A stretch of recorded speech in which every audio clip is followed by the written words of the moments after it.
Which year does Jurassic Park take place? Which year does the expedition to Isla Sorna take place? What is John Hammond's middle name? Which species of dinosaur did InGen clone for their park on Isla Nublar?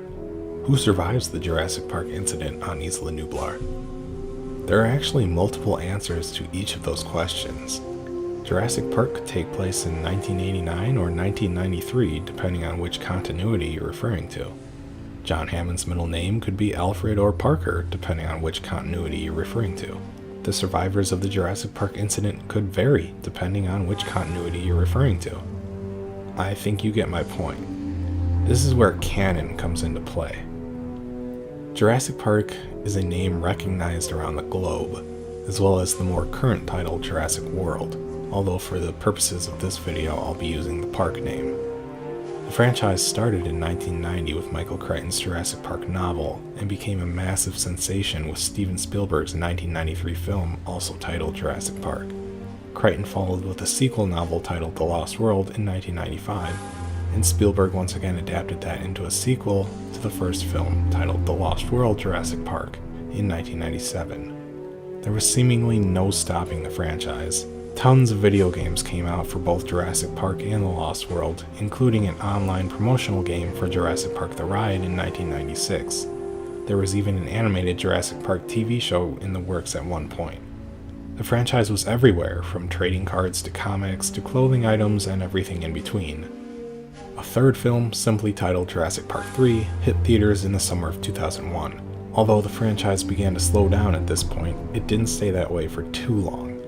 2015 gave us Jurassic World, and the franchise was revived in a huge way.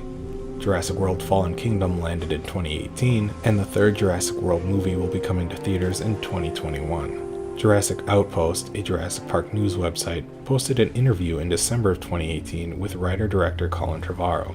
The interview contained a lot of good information, so I recommend you go check it out.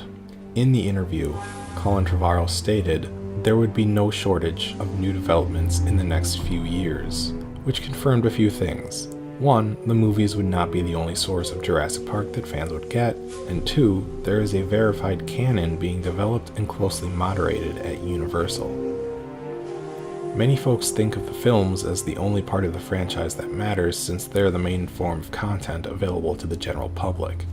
However, if you've been listening to this video, or just the fact that you're a fan digging for more information on the franchise, you should have an idea that while the films are certainly the most popular, there's a lot more to the franchise than just them. That's why I wanted to talk about the franchise canon in this video. Canon, as it applies to the franchise, can be described as a body of principles, rules, standards, or norms. What this basically means is that there is a source material, or materials, that everything else is expected to adhere to. The rules and concepts of a universe are established by canon to avoid unnecessary confusion for consumers and to keep things like characters and narratives consistent. Under normal circumstances, this would mean Michael Crichton's novels are the go-to for any questions or conflicts. They came first and created the universe everything else was birthed from, after all.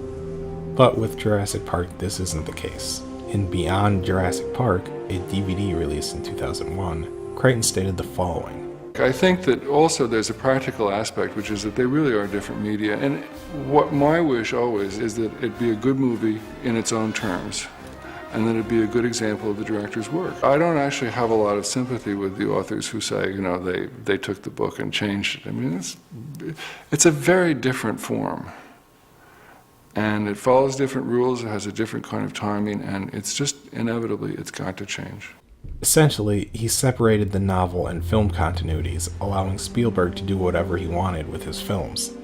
What this means for the franchise as a whole is that while the novels were here first, that continuity is not necessarily the one everything Jurassic follows.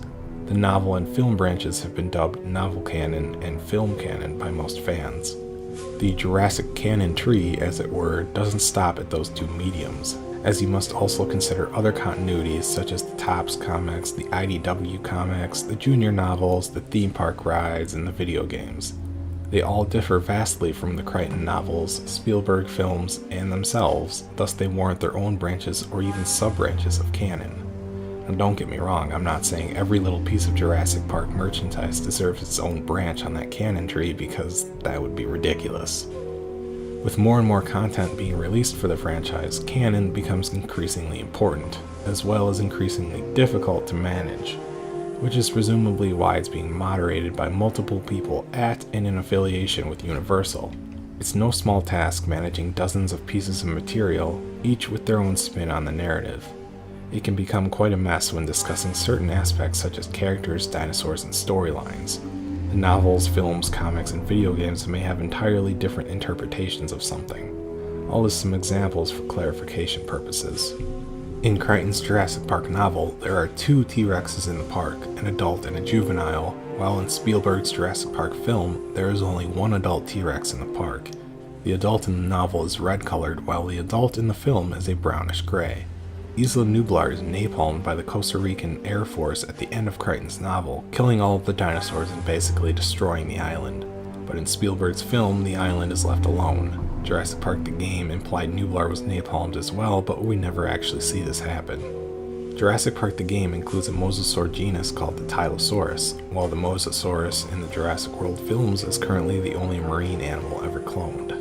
John Hammond is quite unpleasant and only cares about money in the novel, while he's very caring and high-spirited in the film. His novel death was given to Dieter Stark in Spielberg's Lost World film.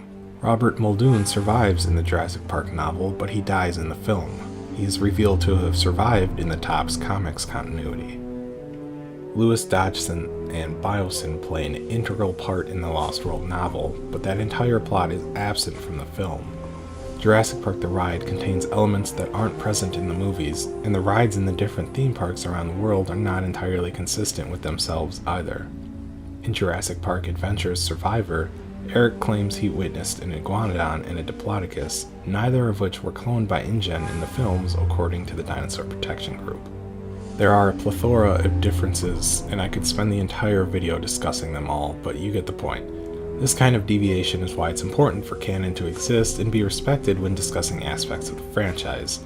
Mixing different continuities just creates a big mess, which you can experience firsthand by playing Trespasser. Despite all of this, it's important not to let canon dictate your enjoyment of something. You can enjoy something regardless of its status in canon. I personally really like the Jurassic World Employee Handbook, even though according to one of the co-creators of the DBG, children books such as those aren't considered canon to the films they're based on. The Jurassic Park Adventure Junior novels aren't bad books and shouldn't be disregarded just because they're not necessarily film canon. They still matter. By all means, go out and read them, enjoy them for what they are, which is additional pieces of the Jurassic Park franchise. The fact that they have their own continuity simply means that in the confines of the Jurassic Park film canon, the film's rules and standards take priority. Another aspect of canon I wanted to touch on was headcanon, which is a fan's personal idea of what is canon and what isn't.